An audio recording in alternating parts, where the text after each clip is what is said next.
For 30 years I laid brick in a town 300 miles from the capital, and in all that time I never once thought to come and see the palace. It was my brother's idea. He had been ill a long while, and when he could no longer climb his own stairs, he made a short list of small things he still wanted to do, and the last of them was to stand at the gates of Greywater Palace and watch the King's Hall guard change at the noon hour, the way our father had watched it as a boy.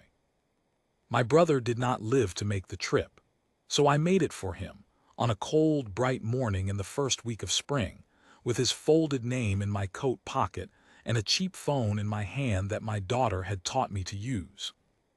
I tell you this so you understand I am not a man who is easily moved by ceremony.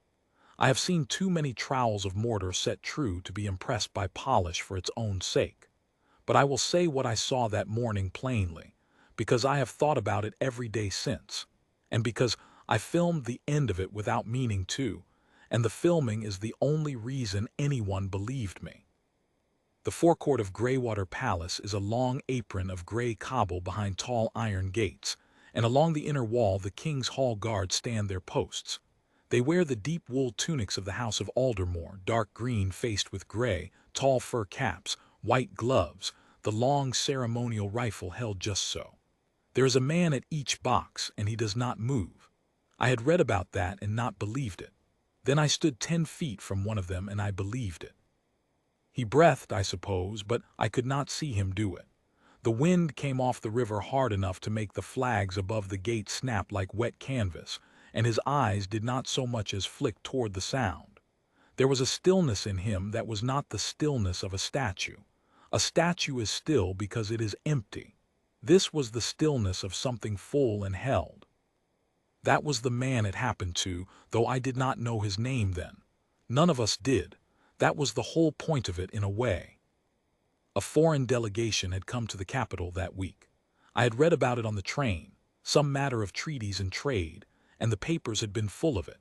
They were touring the palace grounds that morning, a dozen officers in pale gray coats heavy with cord and braid, the kind of uniform that announces a man before he has said anything worth hearing.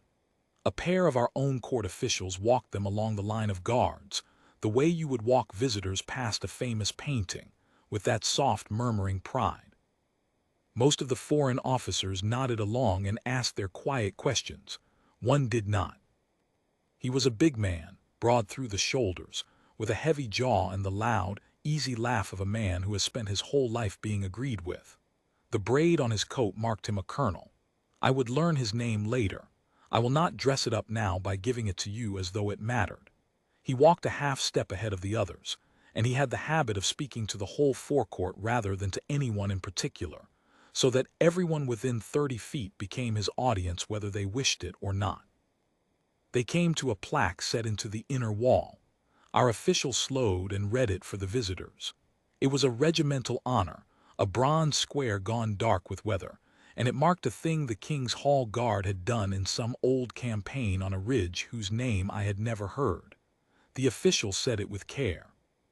He said that one of the regiment's marksmen had held a high ground alone long enough for a column of wounded to cross a river below, and that he had made a shot at the end of it that men still argued was not possible, and that the bridge those wounded crossed still stood and still carried his regiment's name.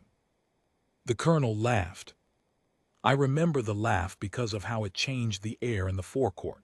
It was not a cruel laugh exactly. It was worse than that. It was a dismissing laugh, the laugh of a man brushing crumbs off a table. He said the shot was a tail, the kind regiments told to keep their tailors in business. He said he had made longer shots before his breakfast. He said, loud enough for the crowd at the gates to hear, that there was a great deal of bronze in this country for very little soldiering, and that men who truly fought did not stand about in fur hats being painted by tourists. Then he turned, looking for somewhere to land it, and the nearest thing to land it on was the guard at the box beside the plaque, the full one, the held one. I had my brother in my pocket, and I had no business being angry on behalf of a man I had never met, but I felt my jaw tighten all the same. The colonel stepped close. He looked the guard up and down the way you would price a horse, and he said to his own junior officers more than to the guard, that here was the famous marksman of Aldermore, all dressed up with nothing to do. A toy soldier, he called him. He said the word twice, pleased with it. A painted toy soldier for the tourists and their phones. He waved a hand at the crowd, at me, at all of us with our cameras up. The guard did not move. That should have ended it. A wiser man would have taken the silence as a wall and gone around it. But silence has a way of working on a certain kind of man like an itch, and the more the guard gave him nothing, the more the colonel needed something. He leaned in. He told the guard to salute him.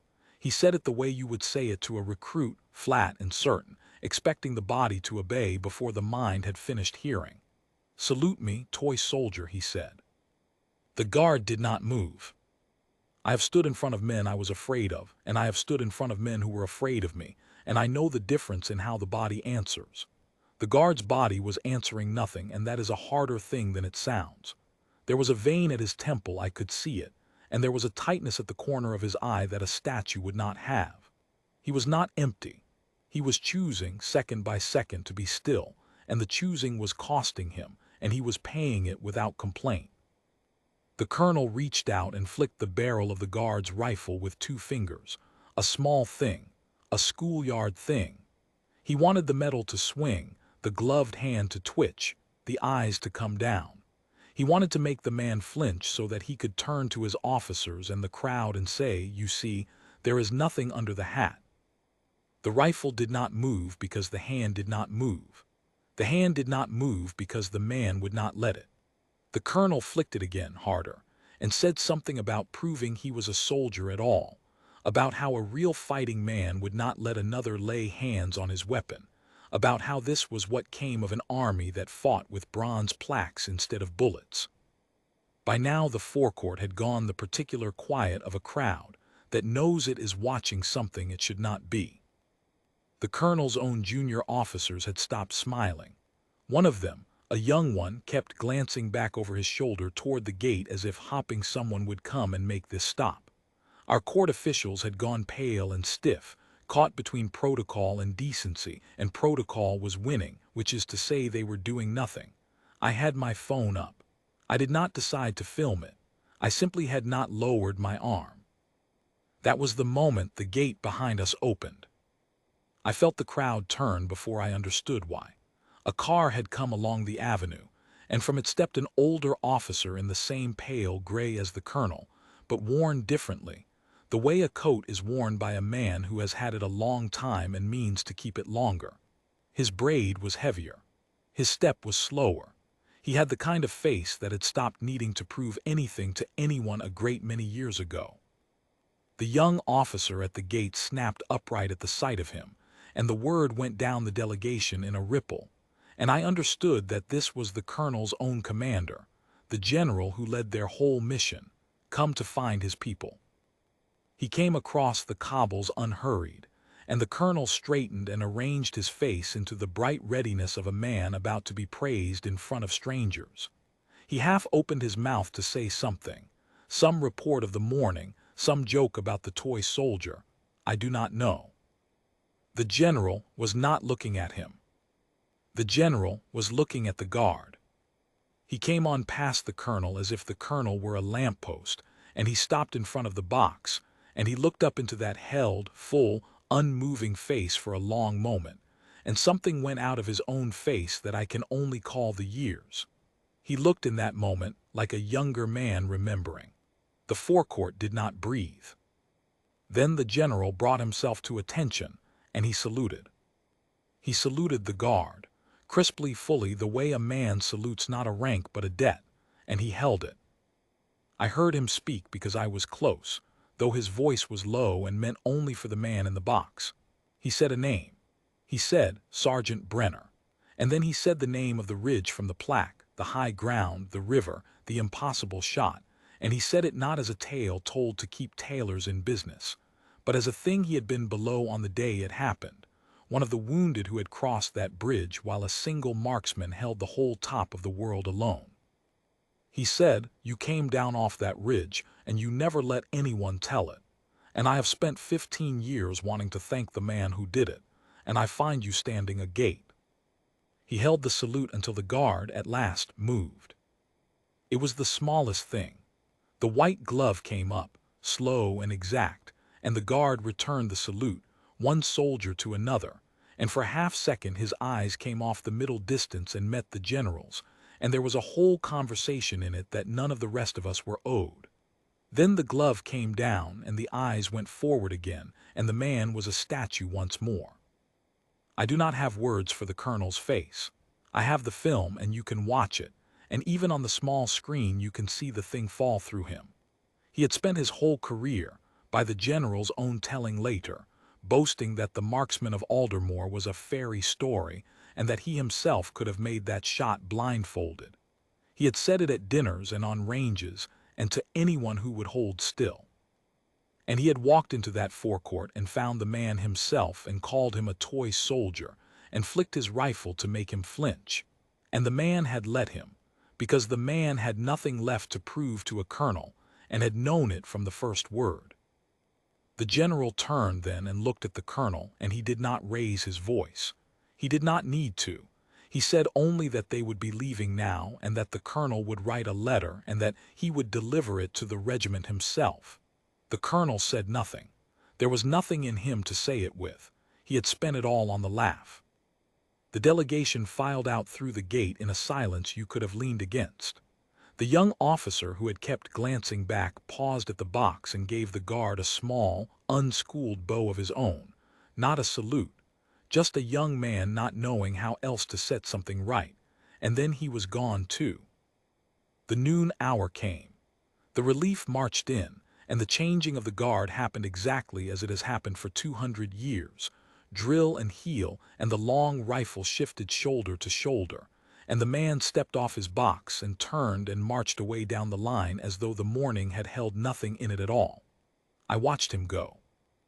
At the corner of the wall, just before he passed out of sight, his head turned a quarter-inch toward the gate, toward the crowd, toward all of us with our phones, and I have decided to believe he was looking for the man who had filmed it so that the general's salute would not be only his to remember. I will never know. It was a quarter-inch. I went home the next day. I put my brother's folded name on the mantel where our fathers used to be, and I have thought since about the two men I watched in that forecourt, and which of them my brother would have crossed 300 miles to see. The loud one spent his whole life telling everyone how strong he was. The quiet one let a fool flick his rifle and call him a painted toy and never moved a muscle to argue, because the thing he had done was already true whether anyone believed it or not, and a true thing does not need to shout. The avalanche does not announce itself on the way down. It is only the mountain, finally, keeping its own count. I have laid a great deal of brick in my life. I know the difference between a wall that is loud about being strong and a wall that simply is. That morning I learned the same thing about men. The strongest man I ever saw never said a word, and the proof of him came walking through the gate on its own, in its own time, and saluted him first.